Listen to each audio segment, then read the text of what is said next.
Have you ever walked away from a conversation feeling smaller, heavier, and quietly confused without knowing why? Nothing was shouted, no insults were thrown, and yet something inside you felt off. Drained, unsteady. That's the danger of emotional manipulation. It rarely looks violent or obvious. More often, it disguises itself as concern, care, or just being honest. And because it's subtle, you don't fight it, you adapt to it. You doubt yourself. You carry guilt that isn't yours. You slowly hand over control of your inner peace. The Stoics warned us about this long ago. They taught that the greatest threats to freedom don't always come from force, but from distorted judgments and unchecked emotional influence. Today, we're exposing 7 signs you're being emotionally manipulated without realizing it. Not to make you angry, not to turn you cold, but to restore clarity, self-respect, and control over your own mind. Because once you can see manipulation clearly, it loses its power over you. 1. You constantly feel guilty. Even when you did nothing wrong.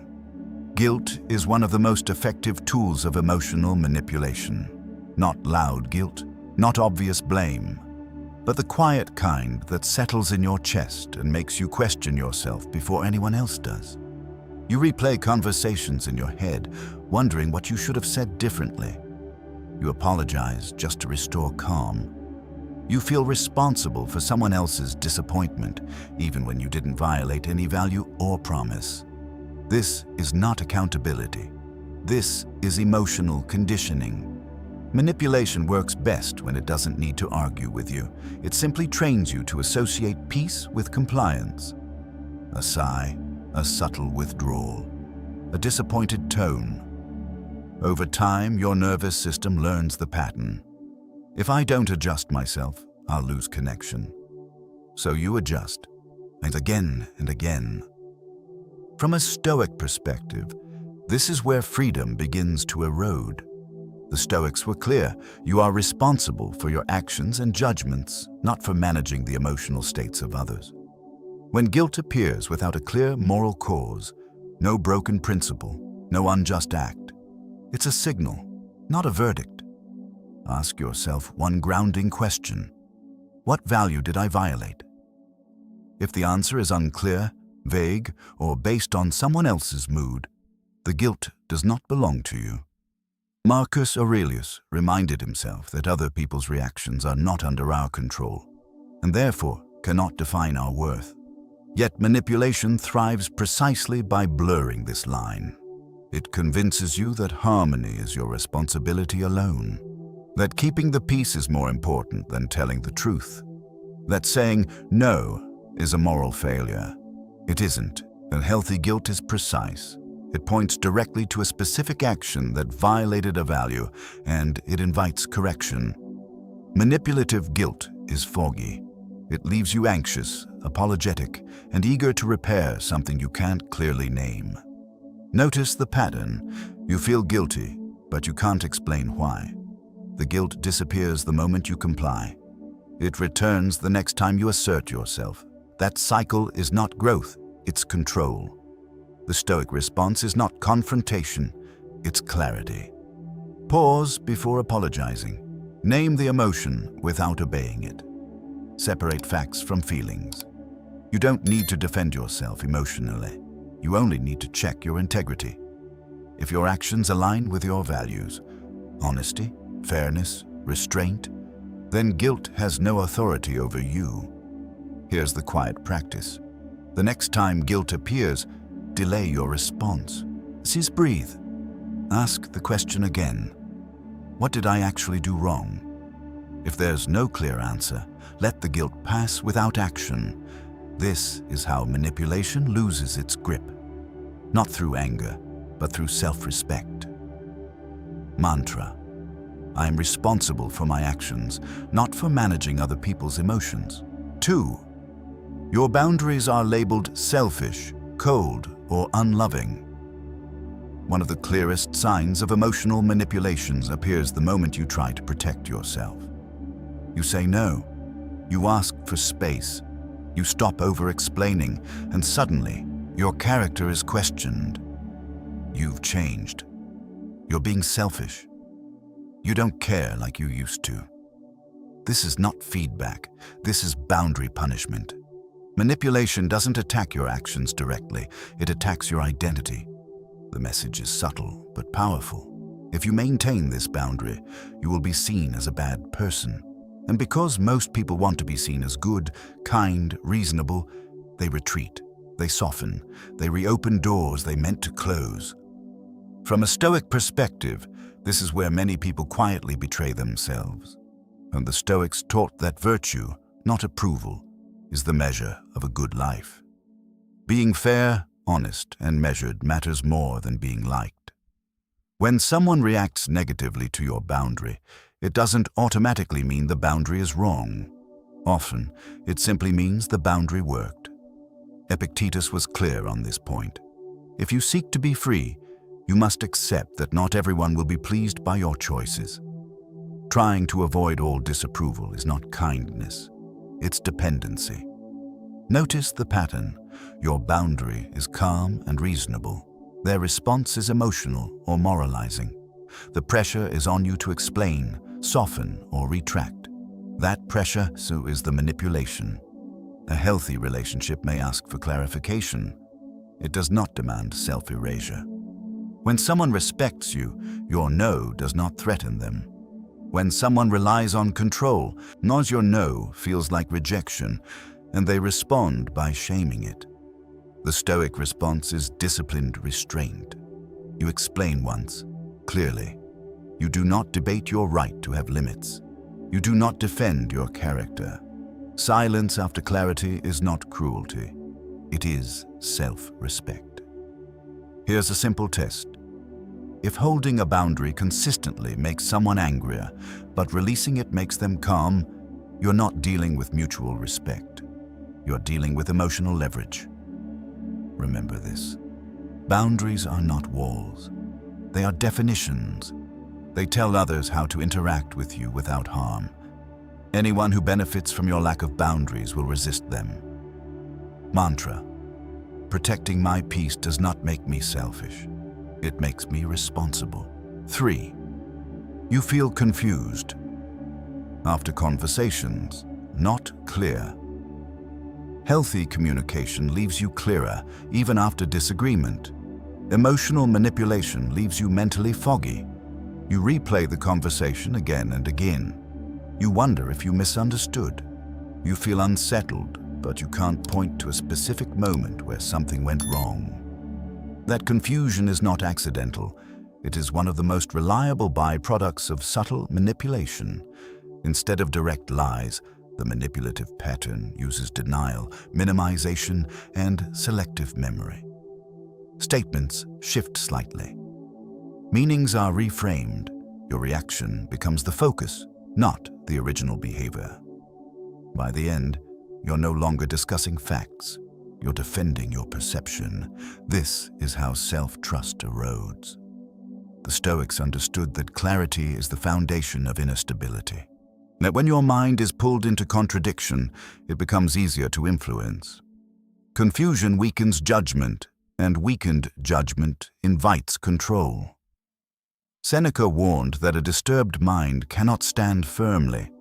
When clarity is lost, reason retreats, and emotional pressure takes its place. Notice the pattern closely. You bring up a concern. The conversation shifts to your tone, timing, or sensitivity. The original issue disappears. You leave questioning yourself. This isn't resolution, it's displacement. A Stoic response begins with one crucial shift. Stop debating memory. Do not argue over who said what or how it was meant. That battlefield favors manipulation. Instead, anchor yourself to what you experienced and what you need moving forward. Clarity does not require agreement. It requires internal alignment. So a simple practice helps. After meaningful conversations, write down what was said and how you felt. Not to build a case, but to stabilize your own perception. When patterns repeat, they become visible. Confusion loses its mystery. And here's the deeper Stoic insight. You are not obligated to prove your reality. You're only responsible for acting in accordance with reason and integrity. If a conversation consistently leaves you doubting yourself rather than understanding each other, the problem is not your sensitivity. It is the dynamic. Mantra: clarity is not cruelty. It is self-respect. 4. Their needs always come first. Yours are too much. Approximately 550. One of the most quietly damaging signs of emotional manipulation is imbalance disguised as closeness. At first, it doesn't look unfair. You're just being understanding, supportive, flexible. They're stressed. They've had a hard past. They need you right now.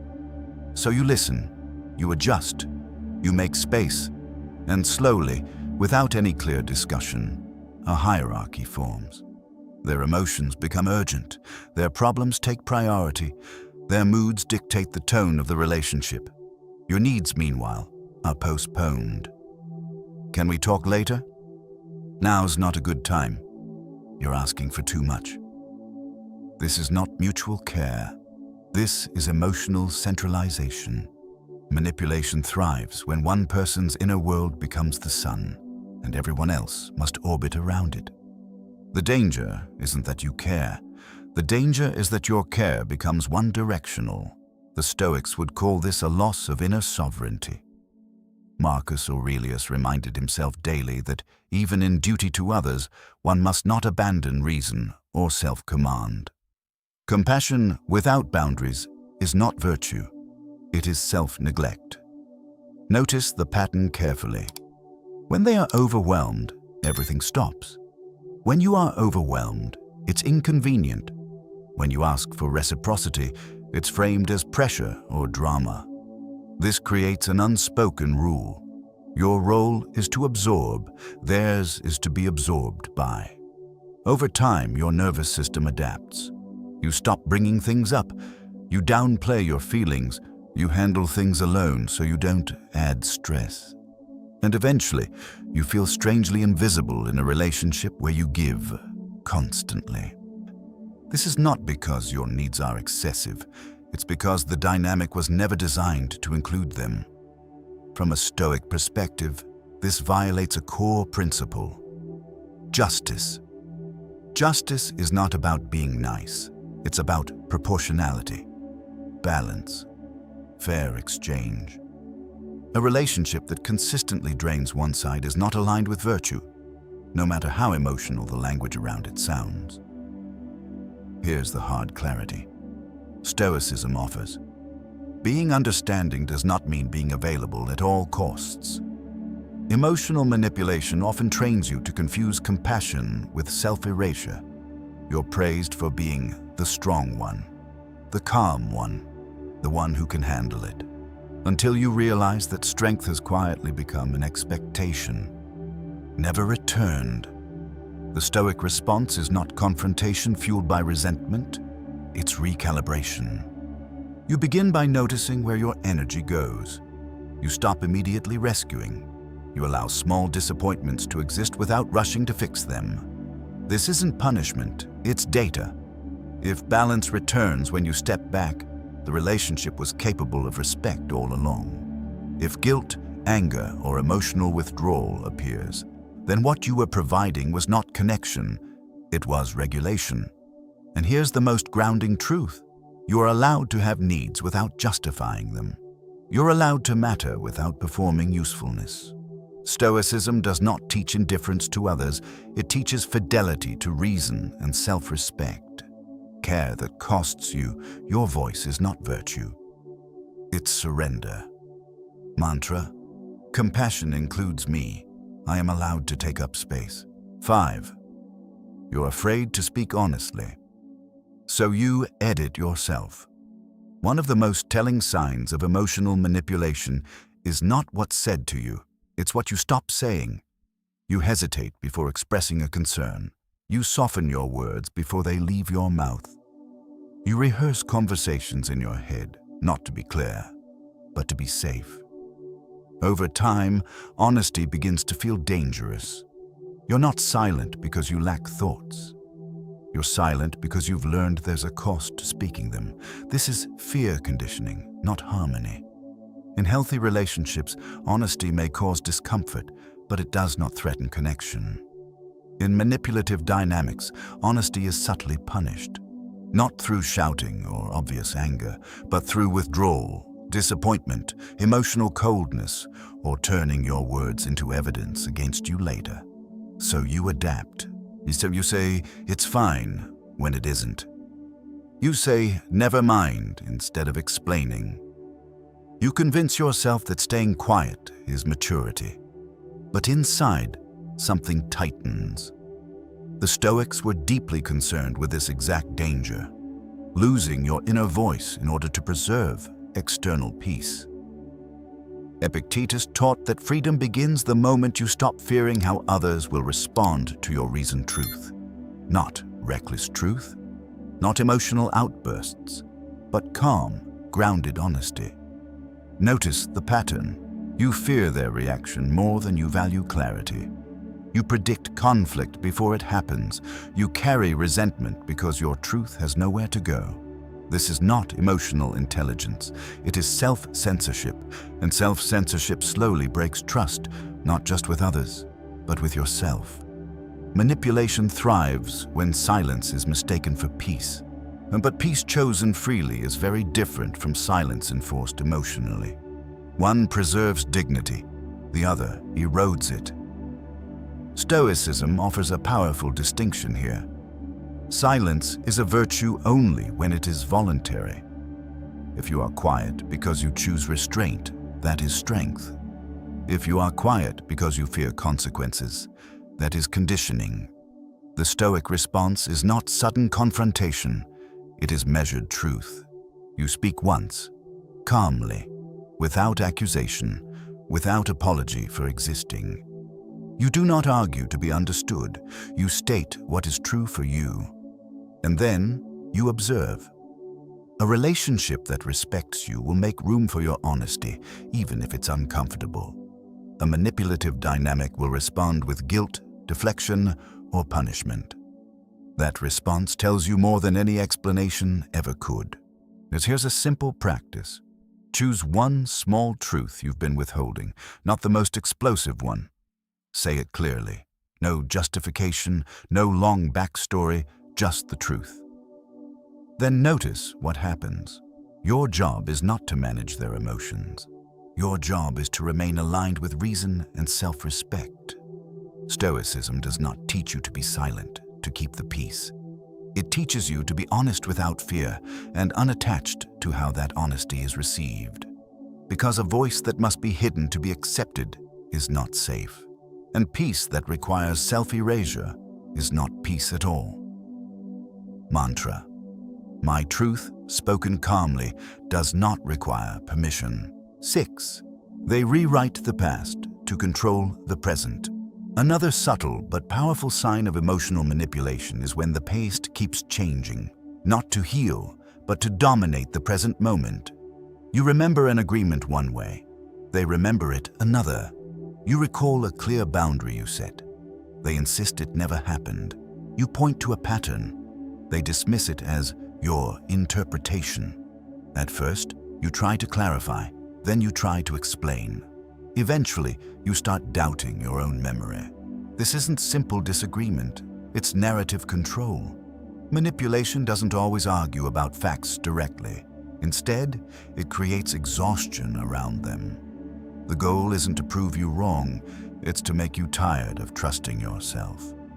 When the past becomes unstable, the present becomes easier to steer.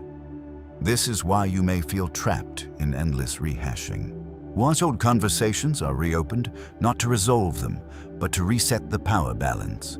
Whoever controls the story controls the emotional leverage. The Stoics warned about this trap. Seneca wrote that much of human suffering comes not from events themselves, but from how we argue with impressions. When you're pulled into debating reality itself, reason loses its footing. Notice the pattern. The timeline keeps shifting. You're asked to prove your memory. Your emotional reaction becomes the real issue. Resolution is always postponed. This keeps you stuck, explaining, defending, clarifying, while nothing actually changes. The Stoic response is firm, but quiet. Stop litigating the past. You do not need consensus on history to set boundaries in the present. You do not need agreement to act in accordance with reason.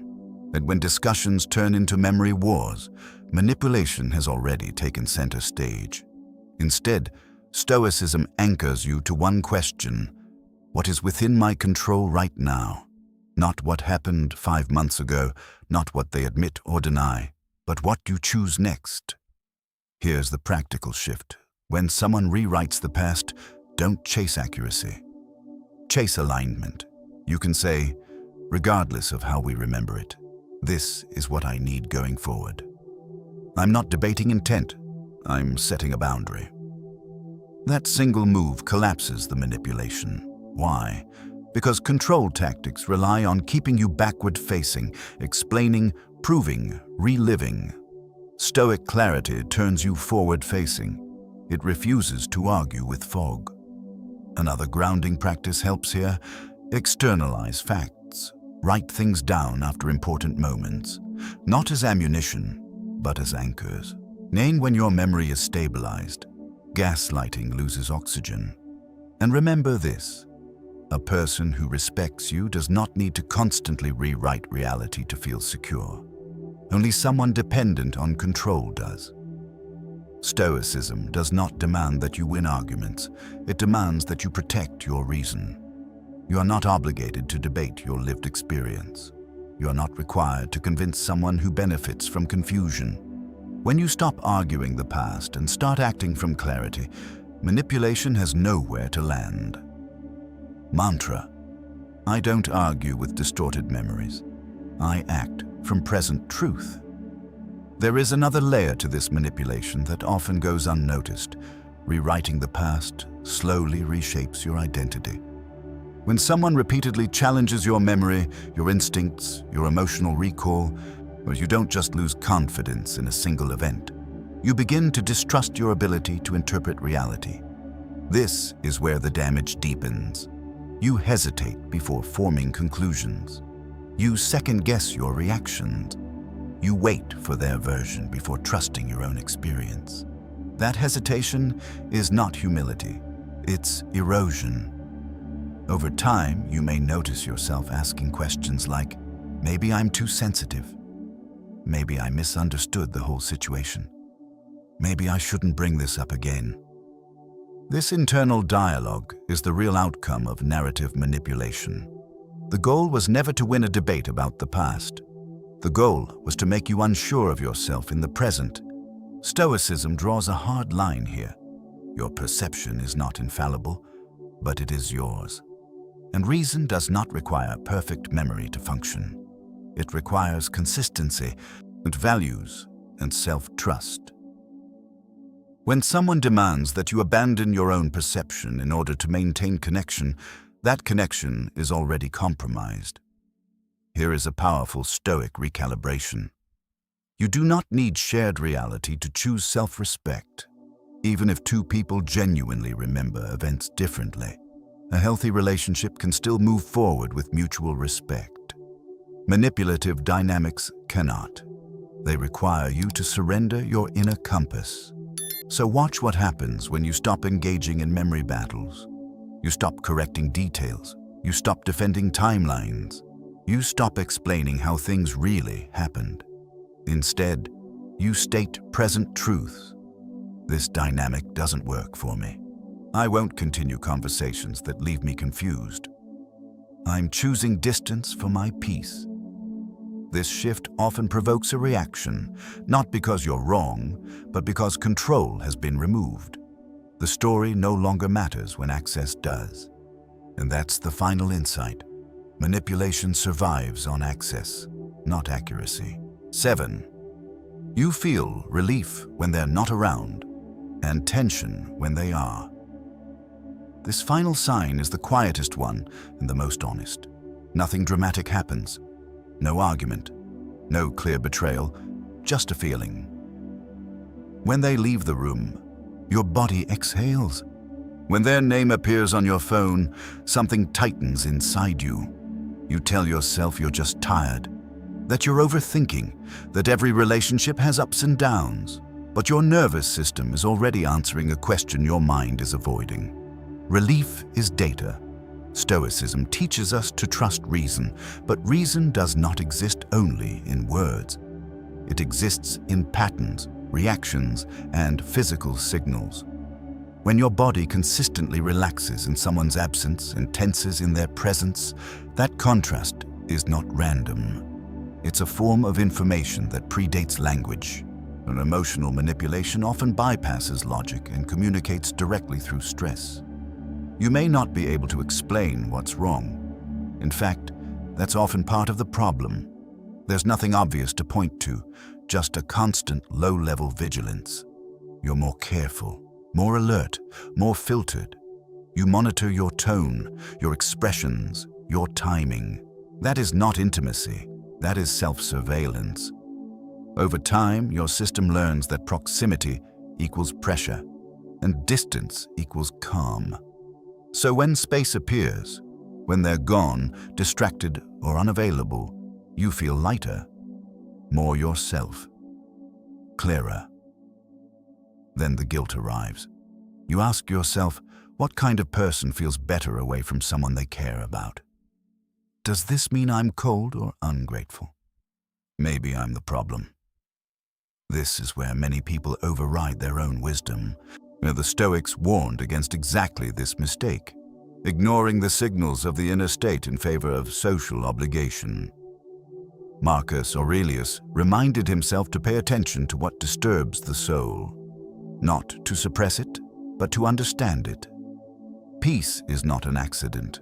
It appears where there is alignment.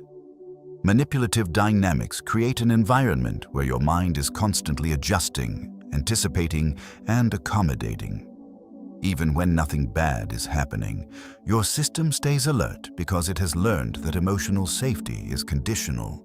That's why the relief feels so profound. It's not joy, it's the absence of strain. And here's the crucial Stoic insight. Relief does not mean hatred. It means your system is returning to equilibrium. You can care about someone and still be dysregulated by them. So you can feel loyalty and still experience harm. Stoicism does not ask you to deny these contradictions. It asks you to observe them without distortion. Ask yourself this grounding question. Who am I when they're not here? Are you calmer, more focused, more honest with yourself? If the answer is consistently yes, then something in the dynamic is extracting energy rather than exchanging it. Many people stay stuck here because they think clarity requires confrontation, that you must prove manipulation exists before you're allowed to create distance. Stoicism says otherwise. You do not need a courtroom verdict to choose peace. You do not need permission to trust your nervous system.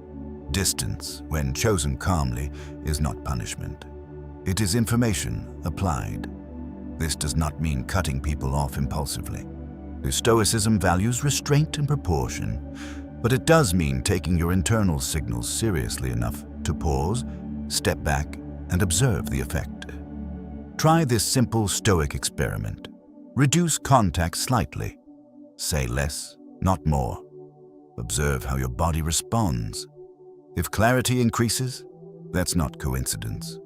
If guilt increases but peace remains, that tells you something too. Manipulation depends on constant access. It weakens when space is introduced. That's why distance often triggers emotional pullback, sudden warmth, or renewed pressure. The system senses loss of control. Your task is not to analyze their reaction. Your task is to notice your own state. Stoicism is not about hardening your heart. It's about protecting your capacity to live with reason and dignity. And here is the final reframe that matters most. If someone's absence brings you peace and their presence brings you tension, the issue is not your gratitude, it's the dynamic. You're not meant to endure chronic unease in the name of connection. You're meant to live in alignment with your values and your nervous system. Peace is not laziness, it is feedback. Listen to it. Mantra. My nervous system tells the truth before my mind finds the words. Emotional manipulation doesn't always announce itself. It settles in quietly. Through guilt you can't explain, boundaries you're punished for, and a tension your body feels before your mind understands why. The Stoics never asked us to become suspicious or cold. They asked us to become clear. Clarity is what restores power, not arguments, not confrontation, not trying to change others. When you recognize these signs, the work is not to label or accuse. It's to pause, observe, and choose differently. To stop explaining yourself to people who benefit from your confusion. To stop trading peace for approval. To stop overriding your own signals in the name of obligation. Stoicism teaches this simple truth. You are responsible for your judgments, your actions, and the protection of your inner life. Awareness is the first boundary. And once it's in place, manipulation loses its grip. If this message resonated, choose one sign you recognized and act on it this week. Quietly, firmly, with self-respect. That's where real freedom begins.